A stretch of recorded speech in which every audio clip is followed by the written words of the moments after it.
उद्धव बाळासाहेब ठाकरे गटाचे माजी मंत्री बदामराव आबा पंडित माझ्यासोबत आहेत. आबा, एकीकडे भाजपची उमेदवारी जाहीर झाली आहे, मात्र अद्याप ही महाविकास आघाडीची जी उमेदवारी आहे जाहीर झाली नाही. कसं पाहता? आता ह्या ज्या लोकसभेच्या निवडणुका लागलेल्या आहेत आणि आपण विचारलं की बीड जिल्ह्यामध्ये अजून उमेदवार शिवसेनेचा आणि आघाडीचा नाही आहे. आता इकडून पंकजाताई BJP मधून उभा राहिलेले आहेत, परंतु आपल्या शरद पवार गटामधून माजी आमदार मेटे साहेब यांच्या पत्नी ज्योती मेटे आणि बजरंग बाप्पा यांचं नाव चर्चेमध्ये आहे.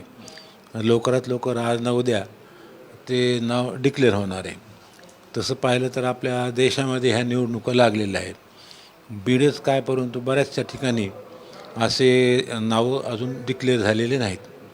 सध्या पंकजा मुंडे जे आहेत, कालपासून बीड दौऱ्यामध्ये दौरा आहे ते पिंजून काढत आहेत. आज तुमच्याही भेटीला ते आलेत. आज गेवराईमध्ये माजी आमदार लक्ष्मण पवार, मी आणि बीडला अमरसिंग पंडित असा दौरा आलेला होता, परंतु माझ्या बंगल्यातसुद्धा येणारे असे समजलं आणि लक्ष्मण पवारकडे सुद्धा ते आलेले आहेत आणि त्यांचा फोन आलेला होता आमच्या PAला किंवा उमेदवार सगळीकडेच येणार आहेत, आम्ही येणार आहेत. म्हणलं येणार आहेत तर येतील, म्हणलं अजून तर काही आलेलं नाही. तर सध्या मराठा आरक्षणाचा जो प्रश्न आहे तो चव्हाट्यावर आहे. OBCचं संरक्षण आहे आणि मराठ्यांना आरक्षण आहे आणि दोन जातीमधली ही जी लढाई आहे ती आता प्रामुख्याने प्रकर्षाने चव्हाट्यावर येते. तुम्ही कसं पाहता?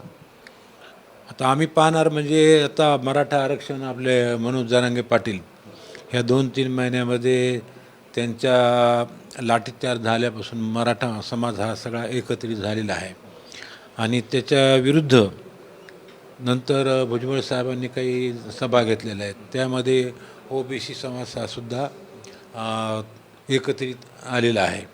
आरक्षण हे कुणबी सर्टिफिकेटचं बरंचसं वाटप झालेलं आहे, परंतु शासनाने जरांगे पाटलांना सांगितल्याप्रमाणे किंवा त्यांच्या सगळ्या मागण्या शासनाने मंजूर केलेल्या आहेत.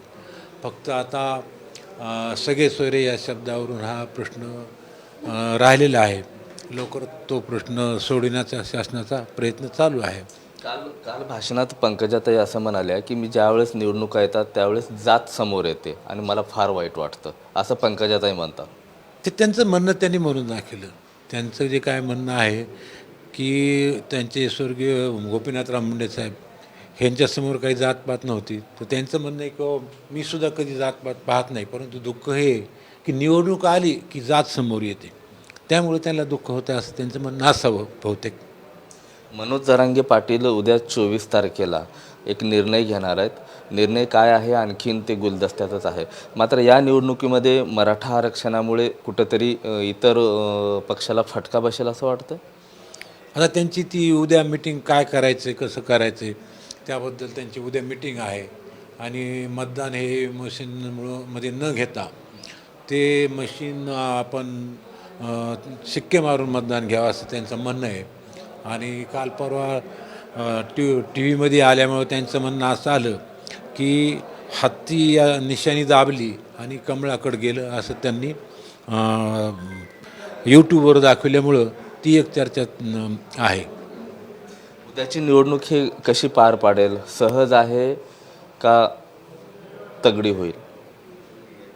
ते काय सांगतात आता पब्लिकचा. आता हे जे मराठा लाट जी आहे ती एकजूट दिसते, परंतु OBC सुद्धा सुप्त लाट असू शकते, त्याच्यामुळं आपण काही सांगू शकत नाही. बसा एकंदरीतच काय समीकरण राहील? गेवराईकर बदामराव आबाचे समर्थक कोणाच्या पाठीशी राहतील? आता मला सुद्धा ते क्लिअर सांगता येत नाही ना. आता मराठा समाज एकत्रित झालेला आहे, OBC समाजसुद्धा झालेला आहे. आता जे काय होईल ते आपल्या समोर दिसूनच येईल निवडणुकीत. नक्कीच जे काय आहे ते येणाऱ्या निवडणुकीत सामोरे जावं लागेल आणि समोर दिसून येईल असं वक्तव्य माजी मंत्री बदामराव आबा पंडित हे करताना पाहायला मिळतात.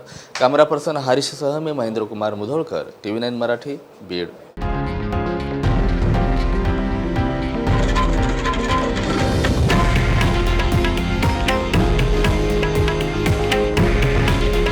हे आहे देशातील नंबर 1 न्यूज नेटवर्क आणि आपण पाहत आहात TV9 मराठी, काळजी तुमची, हित महाराष्ट्राचं.